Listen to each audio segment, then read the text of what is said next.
All right, so we've got quite a bit to unpack today. Yeah. Some really fascinating stuff, Yeah. Echotruth, the many facets of love, Maslow's hierarchy of needs, and even a Vipassana-guided imagery exercise. Wow. Yeah. That's a lot to get through. That's going to be a good one. So our aim in this deep dive is to kind of cut through all the noise and distill, the core insights about love and personal growth from these sources. Yes. And then figure out, what does it actually mean for you as the listener Absolutely. I think, it might seem like we have three distinct things here. Right. But you'll see as we go through this how they really weave together around the central theme of love, how we understand it, how we cultivate it within ourselves, and how it shapes our interactions with the world around us. Yeah, and how it impacts, our well-being. Yeah. So let's start with Echotruth. One thing that really stood out to me was this idea that true wisdom isn't about some inherent superiority, but it's really about our ability to learn and grow from our mistakes. Yes. And to navigate life's challenges with character, precisely because we've made those mistakes and we've learned from them. And, it also says that things like status or wealth don't actually define who we are. Yeah. Yeah. That's a powerful insight right out of the gate. Yeah. Echotruth really challenges, those kind of superficial measures of worth that society often emphasizes, right? And it really redirects our focus inward, highlighting the importance of genuine learning and the resilience we build through experience. Yeah. So the takeaway here isn't just that mistakes happen, but that our capacity for growth is really tied to our willingness to learn and integrate those experiences into our character. And, this idea that external judgment, whether it's from some deity or fear of a traditional afterlife, is an illusion. Right. That's a pretty liberating perspective. It is, that it puts forward. Yeah. It suggests that the consequences that we face are just part of the natural order. Yes. It's just cause and effect, especially when we deviate from things like, truth and fairness and all that.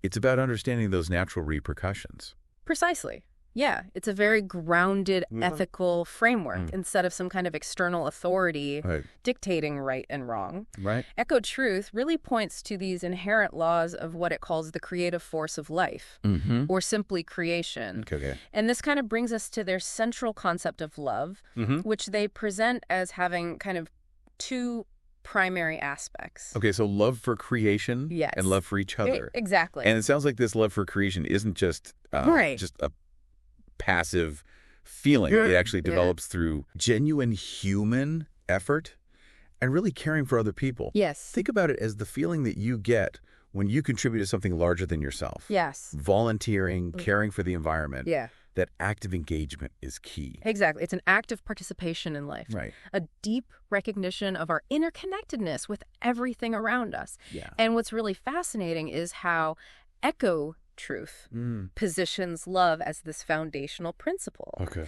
It proposes that all other guidelines for living, all those directives of this primal power of life are actually encompassed by love. It's like the fundamental energy source, the very governing force of a virtuous existence. So if you're genuinely connected to those values through sincere love, that's when qualities like dignity, humility, and integrity emerge. They naturally emerge. Yeah. And Echotruth says that true love is exceedingly rare, and it's the source of all good things. Happiness, just peace, freedom, harmony.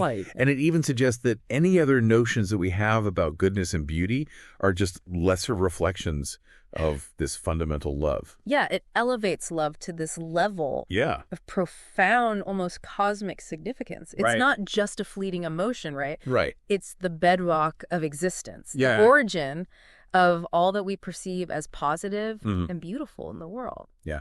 So love is... It boils it all down. Echotruth essentially boils all moral principles down to a single potent directive.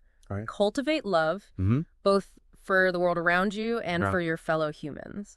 And view that as the fundamental energy source of a virtuous life. So love is presented as this incredibly significant force. Yes. both the starting point and the ultimate aim. Echotruth actually states that love is both the beginning and the end of the heart. Wow. To really embrace this creative love involves living virtuously, taking responsibility for our actions, and actively demonstrating love in our lives. Yes. But here's a key point. Okay. It suggests that only those with pure and honest thoughts can actually find and nurture love within themselves. This really emphasizes the crucial internal work that's required, right? Right. It's not solely about outward actions. It's deeply connected to the integrity of our inner world, our thoughts and intentions. Okay. And it draws this direct link between mastering these principles, adhering to them with honesty and dignity, and being connected to this true love of the fundamental force of life. Okay. It's a powerful concept. Yeah. Inner alignment leading to outer harmony. And then Echotruth expands even further with this concept of love's universal ties. Right. It suggests that true love is this absolute truth that connects everything. Wow. Animals, plants, humans, all forms of life throughout the universe. It's interesting. It's really presented as the undeniable reality of our interconnected existence, where everything is fundamentally linked in this state of harmony. Yes. It goes so far as to equate true life with true love. This is where that profound interconnectedness of all things really comes into focus. Yeah. It dissolves those artificial boundaries that we often create between ourselves and other forms of life. Right. It paints this picture of a universe that's fundamentally bound by this force of love. Okay. Where harmony isn't just like a desirable ideal, but like an inherent underlying reality. So if we genuinely care for one another. Right. It reveals that love is the only true way to interact and seek truth. And it brings in the idea that even our adversaries are linked through this shared origin and these fundamental life forces. Yeah, it's about recognizing that underlying unity, that shared source we all come from. And from that recognition flows this powerful, ethical imperative to treat others with the same level of care and consideration that we naturally extend to ourselves. Leading by example becomes not just a suggestion, but like a crucial manifestation of this deep inner understanding of our interconnectedness. And that leads to that principle. Yeah. You know, treat others with the same love and respect that you would yourself. And act on their behalf as you would your own well-being. And really embody those principles in your actions. Right. Now, this brings us to kind of a different but related perspective with Maslow's hierarchy of needs. Okay. Here, love is identified as one of 5 fundamental human needs. It's positioned right in the middle after our basic physiological needs are met, like food and shelter, and then safety needs are met. Right.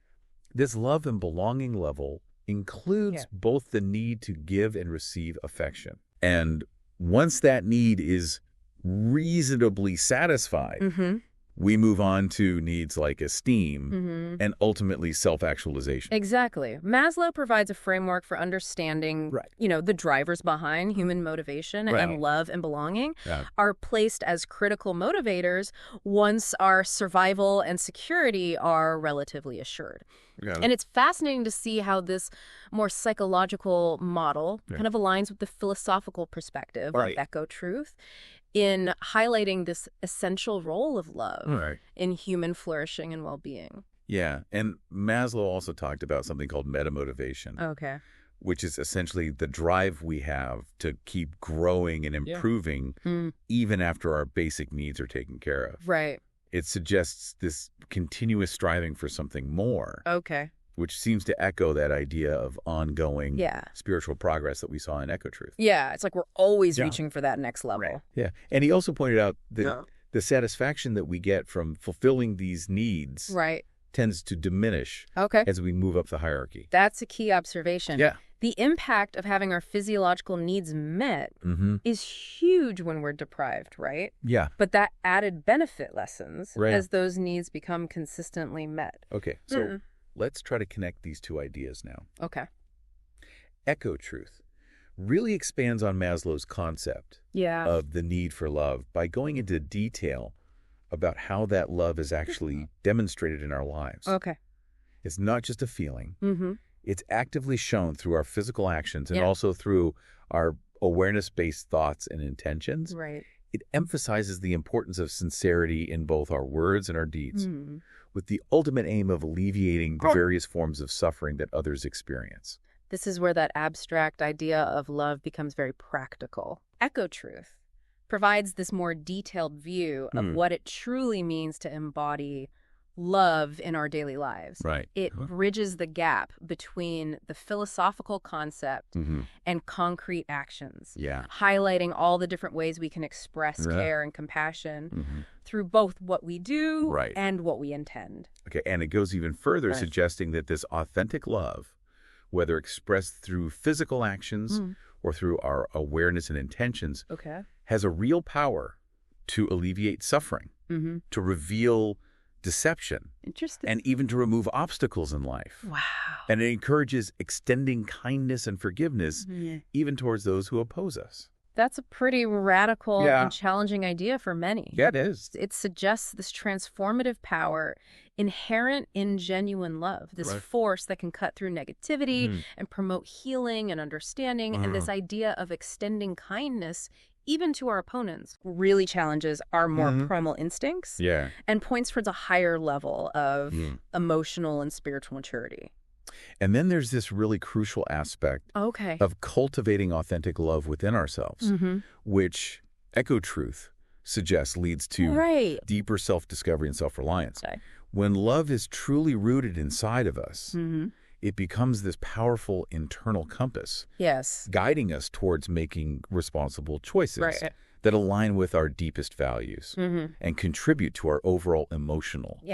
It shifts the focus from constantly seeking external validation to nurturing this strong and reliable inner compass. This internal love becomes the foundation for sound judgment and a clear sense of self-direction, allowing us to navigate the complexities of life with greater clarity, purpose, and resilience. Now, Echotruth also delves quite deeply to the concept of self-love, and it takes great care to distinguish it from harmful egoism. True self-love, it says, is about maintaining this balanced care for both our physical and our psychological needs. It involves positive self-appreciation, extending compassion towards ourselves, accepting who we are, and offering ourselves encouragement. All the things that we would readily offer to a dear friend, we also need to direct inwards. This distinction between healthy, nurturing self-love and destructive narcissism is absolutely critical. True self-love is about building the strong and supportive inner foundation, recognizing our inherent worth and value without falling into the trap of self-obsession or a sense of entitlement. It's fundamentally about treating ourselves with the same kindness, respect, and understanding that we would offer to someone we deeply care about, fostering our own holistic well-being. And Echotruth says that the positive outcomes of this nurtured inner world are pretty significant. Our education, the knowledge we acquire, our wisdom, our inherent abilities, even our conscience.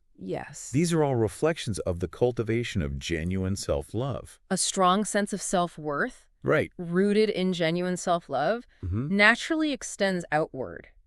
In positive and constructive ways. It fuels our personal growth. It guides our actions. And it allows us to engage with the world and with others from a place of inner security and genuine compassion, rather than from a place of neediness, insecurity, or a sense of superiority. And just to be really clear on this, because these terms can sometimes get confused, Echotruth makes the point that confidence, that trust in our own abilities and skills is related to self-love. But it's not the same thing. Self-love is fundamentally about valuing ourselves as individuals, whereas confidence is about believing in what we're capable of doing. They are indeed interconnected but distinct. Right. You can certainly be confident in a particular skill or area of your life, right, but still struggle with deeper feelings of self-acceptance or self-worth. Yeah. True and lasting well-being really comes from cultivating both a belief in your capabilities and a fundamental valuing of yourself as a person, regardless of your achievements or shortcomings. Okay, now shifting our focus a little bit. Right. Echotruth talks about how the future is constantly being shaped by our present actions. Okay. It offers this really hopeful idea that we have the power to change the trajectory of past and negativity if we've genuinely learned the necessary lessons from those experiences. This really emphasizes our agency and the inherent power of learning and growth. Yeah. It's not about being permanently defined or held back by our past mistakes. Right. But about actively using those experiences as opportunities to learn and to consciously shape a more positive and fulfilling future for ourselves. And that connection to life's broader principles really underscores the idea that our individual journeys are part of this much larger interconnected process of evolution and development. And change itself is inevitable, isn't it? Yes, it is. Our emotions, our psychological landscape, our fundamental character, these are all constantly evolving. Right. Echotruth suggests that this ongoing evolution is actually driven by our deepest inner urges, reflecting our unique purpose and direction in life. This speaks to the inherently dynamic nature of human existence. We're not static beings. We're constantly in a state of flux. And these internal drives and desires are really a key force in shaping who we become over time. It's about recognizing and consciously aligning with that natural and continuous process of growth and self-discovery.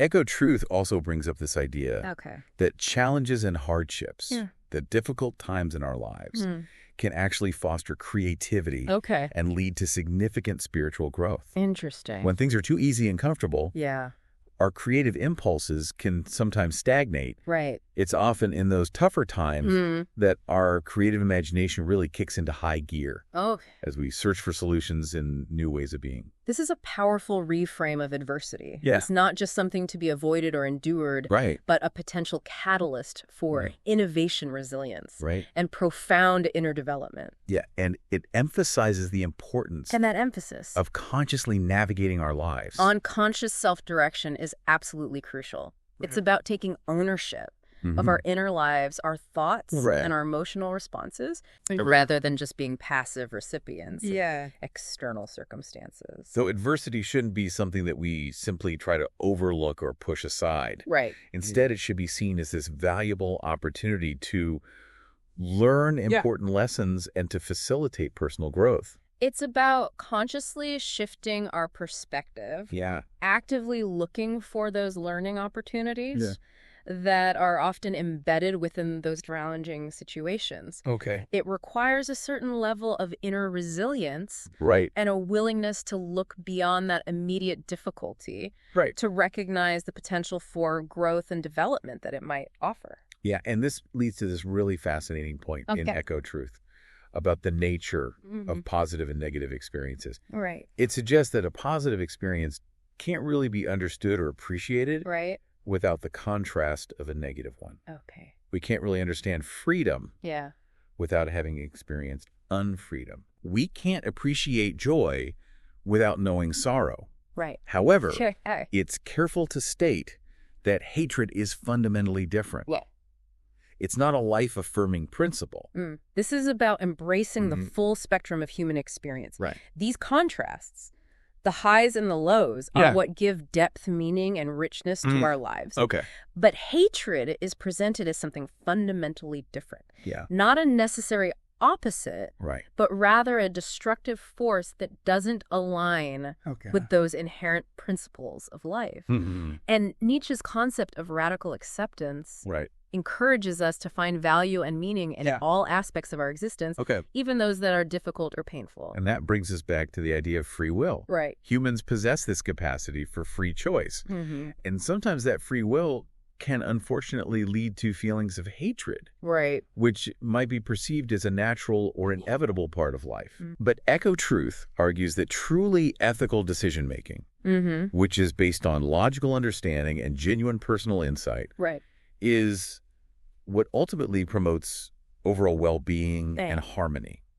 It's about making informed and responsible choices. Free will grants us the power to choose our action and responses.